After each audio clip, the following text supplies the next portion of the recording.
PM Modi का आज से 2 दिवसीय पश्चिम बंगाल और असम का दौरा। प्रधानमंत्री बंगाल को देंगे 3,200 करोड़ की 2 नेशनल हाईवे परियोजना की सौगात।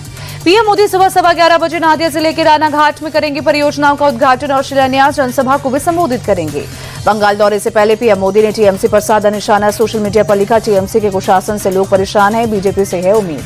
पश्चिम बंगाल के बाद पीएम मोदी असम जाएंगे। प्रधानमंत्री असम को देंगे 15,600 करोड़ की परियोजनाओं की सौगात। पीएम मोदी दोपहर 3 बजे गुवाहाटी में लोकप्रिय गोपीनाथ बरदोइलोई अंतर्राष्ट्रीय हवाई अड्डे के नए टर्मिनल भवन का उद्घाटन करेंगे। जनसभा को भी संबोधित करेंगे। प्रधानमंत्री 21 दिसंबर को असम के बोरागांव में शहीद स्मारक पर शहीदों को देंगे श्रद्धांजलि। नामरूप में अमोनिया यूरिया परियोजना के लिए भूमि पूजन करेंगे। बांग्लादेश में इस्लामिक कट्टरपंथी भारत के खिलाफ लोगों को भड़का रहे एक स्थानीय अखबार के संपादक के नेतृत्व में सभी भारतीय प्रतिष्ठानों और नागरिकों को निकालने की कसम खाई गई। इस्लामिक कट्टरपंथियों ने ढाका में एक सांस्कृतिक संस्था उदीची शिल्पी गोष्ठी के दफ्तर पर किया हमला। दंगाइयों ने पहले दफ्तर में तोड़फोड़ की, इमारत में आग लगाई। ढाका के शाहबाग में कट्टरपंथी प्रदर्शनकारियों का विरोध प्रदर्शन जारी। शाहबाग चौराहे के आसपास की सड़कों को प्रदर्शनकारियों ने किया जाम, तरह तरह के लगाए नारे। अंतरिम सरकार ने लोगों से हिंसा से बचने की अपील की। पूरे ढाका में हाई अलर्ट जारी। भारी तादाद में पुलिस और सेना के जवान किए गए तैनात। अंतरिम सरकार के चीफ एडवाइजर मोहम्मद यूनुस ने लोगों से शांति बनाए रखने की अपील की। कहा, हादी की हत्या में शामिल लोगों का जल्द होगा इंसाफ। हथियारों के साथ नहीं बरती जाएगी नरमी। बांग्लादेश में भड़की हिंसा के बाद ईस्टर्न कमांड प्रमुख लेफ्टिनेंट जनरल आर.सी. तिवारी ने त्रिपुरा के परवा क्षेत्र में भारत बांग्लादेश सीमा पर दौरा किया। सेना, असम राइफल्स और बीएसएफ के अधिकारियों के साथ बैठक की। देश की राजधानी दिल्ली में सांस लेना हुआ मुश्किल। अक्षरधाम इलाके में गंभीर श्रेणी में पहुंचा AQI 420। धुंध की मोटी परत छाई। दिल्ली के सराय काले खां इलाके में जबरदस्त धुंध। प्रदूषण का स्तर गंभीर श्रेणी में। एयर क्वालिटी इंडेक्स 428 दर्ज। राजधानी में भीषण स्मॉग के चलते रेल यातायात प्रभावित। कई ट्रेनें रद्द, कई ट्रेनें लेट। प्लेटफॉर्म पर यात्री परेशान। घने कोहरे के चलते दिल्ली एयरपोर्ट ने यात्रियों के लिए एडवाइजरी जारी की। एयरलाइंस के संपर्क में रहने को कहा।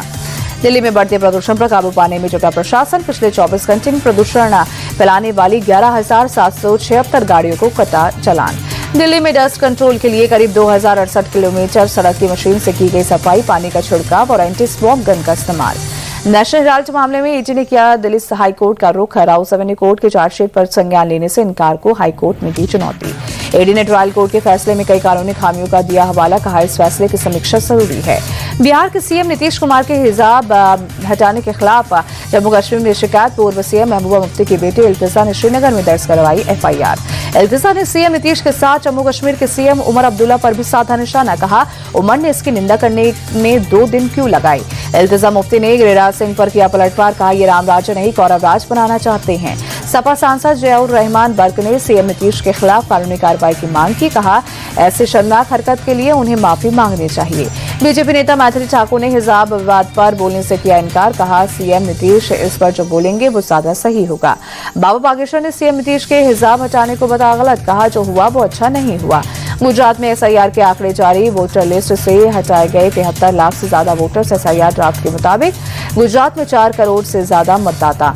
चुनाव आयोग ने तमिलनाडु में भी SIR आंकड़े जारी किए। 97 लाख वोटर्स के मतदाता सूची से हटाए गए नाम।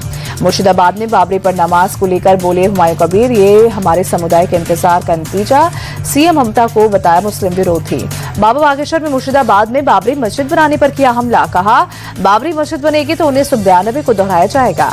बिहार के समस्तीपुर में अतिक्रमण के खिलाफ एक्शन। सरकारी भूमि पर किया अतिक्रमण पर चला निगम का बुलडोजर। सीरिया में ISIS के ठिकानों पर अमेरिका का हमला। 70 से ज्यादा ठिकानों पर एयर स्ट्राइक कर निशाना बनाया।